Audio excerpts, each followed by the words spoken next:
Si Larry Bird ay isang professional player na naglaro ng basketball. At isang coach at executive sa National Basketball Association, NBA. Siya ay ipinanganak noong ika-7 ng Disyembre taong 1956 sa West Baden Springs, Indiana, USA. Siya ay tinaguriang isa sa mga pinakamahusay na manlalaro ng basketball sa kasaysayan. Siya ang unang NBA player na nakapagwagi ng Rookie of the Year, Most Valuable Player, Finals MVP, All-Star MVP, Coach of the Year, at Executive of the Year.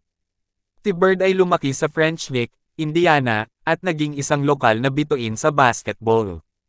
Sa kanyang paglaki, siya ay naging isa sa mga pinakamahusay na manlalaro sa kanyang lugar. Sa kanyang pagpasok sa kolehiyo, siya ay naglaro sa Indiana State University at naglaro ng 3 taon para sa Sycamores. Siya ay napili ng Boston Celtics bilang 6th overall pick sa 1978 NBA Draft.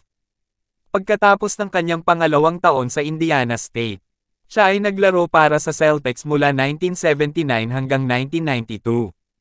Bilang isang manlalaro, si Bird ay nakapagwagi ng 3 NBA championships, 2 NBA Finals MVP, at 3 NBA Most Valuable Player Awards. Siya ay nakapaglaro ng 12 beses sa NBA All-Star Games at nakapagwagi ng isang NBA All-Star Game MVP Award. Siya ay nakapagwagi ng 9 beses sa All-NBA First Team at nakapagwagi ng isang All-NBA Second Team Award. Siya ay nakapagwagi ng 3 beses sa NBA 3-Point Contest Championship at nakapagwagi ng 2 5-0, 4-0, 9-0 Club Awards. Bilang isang coach, si Bird ay nagsilbing head coach ng Indiana Pacers mula 1997 hanggang taong 2000. Siya ay nakapagwagi ng NBA Coach of the Year Award noong 1998. Bilang isang executive, siya ay nakapagwagi ng NBA Executive of the Year Award noong 2012. Even when you feel low, you can still go.